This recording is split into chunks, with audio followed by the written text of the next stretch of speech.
ರವಿ ವರ್ಮಾರವರ ಮಾಸ್ತಿಗುಡಿ ಚಿತ್ರದ ಕ್ಲೈಮ್ಯಾಕ್ಸ್ ಚಿತ್ರೀಕರಣದ ಸಂದರ್ಭದಲ್ಲಿ ಇಬ್ಬರು ಕಳನಟರು ದುರ್ಮರಣ ಹೊಂದಿದರು. ಹಾಗೆ ನೋಡಿದರೆ ಮಾಸ್ತಿಗುಡಿ ಚಿತ್ರದ ಸಾಹಸ ನಿರ್ದೇಶಕ ರವಿ ವರ್ಮಾ ಈ ರೀತಿ ದುಸ್ಸಾಹಸಕ್ಕೆ ಕೈ ಹಾಕಿರೋದು ಇದು ಮೊದಲೇನಲ್ಲ.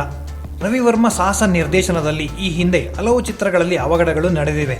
ಈ ಹಿಂದೆ ಕಿಚ್ಚ ಸುದೀಪ್ ಅಭಿನಯದ ಕೆಂಪೇಗೌಡ ಚಿತ್ರದ ಕ್ಲೈಮ್ಯಾಕ್ಸ್ ಶೂಟಿಂಗ್ ವೇಳೆ ಬಾಂಬ್ ಬ್ಲಾಸ್ಟ್ ಸೀನ್ ಪ್ಲಾನ್ ಮಾಡಿದ್ರು ರವಿ ವರ್ಮಾ. ಅಂದು ಅಕಸ್ಮಾತ್ ಆಗಿ ಬಾಂಬ್ ಸಿಡಿದು ಸುದೀಪ್ ಬೆನ್ನಿಗೆ ಪೆಟ್ಟು ಬಿದ್ದಿತ್ತು. ನಂತರ ವರದನಾಯಕ ಚಿತ್ರದಲ್ಲಿ ಸುದೀಪ್ ಎಂಟ್ರಿ ಸೀನ್ಗಾಗಿ ರವಿ ವರ್ಮಾ ಹೊಸ ಸ್ಟಂಟ್ ರೂಪಿಸಿದ್ದರು. 40 ಅಡಿ ಎತ್ತರದ ಶಿವಲಿಂಗದಿಂದ ಸುದೀಪ್ ಡೈ ಹೊಡೆದಿದ್ದರು. ಇನ್ನು ಇದೇ ಚಿತ್ರದಲ್ಲಿ ಬೆಂಕಿ ಹಚ್ಚಿದ ಬಸ್ಸಿನಲ್ಲಿ ಚಿರಂಜೀವಿ ಸರ್ಜಾ ಹಾಗೂ ಸುದೀಪ್ರನ್ನು ಸೆರೆ ಹಿಡಿದಿದ್ದರು. ಆಗಲೂ ಸುದೀಪ್ಗೆ ಪೆಟ್ಟಾಗಿತ್ತು. ಇದಲ್ಲದೆ ಪುನೀತ್ ರಾಜ್ಕುಮಾರ್ ಅಭಿನಯದ ಜಾಕಿ ಚಿತ್ರೀಕರಣದ ವೇಳೆ ಪುನೀತ್ ರಾಜ್ಕುಮಾರ್ಗೆ ಬೆಂಕಿ ತಗುಲಿ ಗಾಯವಾಗಿತ್ತು. ಬೆಂಕಿ ಜೊತೆ ಅಪ್ಪು ಸರಸವಾಡುವ ಸನ್ನಿವೇಶದ ಸೂತ್ರಧಾರ ಇದೇ ರವಿ ವರ್ಮಾ. ಹುಡುಗರು ಚಿತ್ರದ ಚೇಸ್ ಸೀನಲ್ಲಿ ಕಬ್ಬಿಣದ ಪೈಪ್ಗಳನ್ನು ಕಾರಿಗೆ ಅಡ್ಡಲಾಗಿ ಹಾಕಿ ಸ್ಟಂಟ್ ಮಾಡಿದ್ದರು ರವಿ ವರ್ಮಾ. ಇದರಲ್ಲಿ ಸ್ವಲ್ಪ ಎಡವಟ್ಟು ಆಗಿದ್ದರೂ ದೊಡ್ಡ ಅನಾಹುತವೇ ನಡೆದು ಹೋಗುತ್ತಿತ್ತು. ಇದಲ್ಲದೆ ನವಗ್ರಹ ಚಿತ್ರದ ಕ್ಲೈಮ್ಯಾಕ್ಸ್ ಚಿತ್ರೀಕರಣದಲ್ಲೂ ರವಿ ವರ್ಮಾ ಹೆಲಿಕಾಪ್ಟರ್ ಬಳಕೆ ಮಾಡಿಕೊಂಡಿದ್ದರು. ರೋಚಕ ದೃಶ್ಯದ ಚಿತ್ರೀಕರಣದಲ್ಲಿ ದರ್ಶನ್ ಲೈಫ್ ಡೇಂಜರ್ನಲ್ಲಿ ಇದ್ದದ್ದು ಮಾತ್ರ ಸುಳ್ಳಲ್ಲ.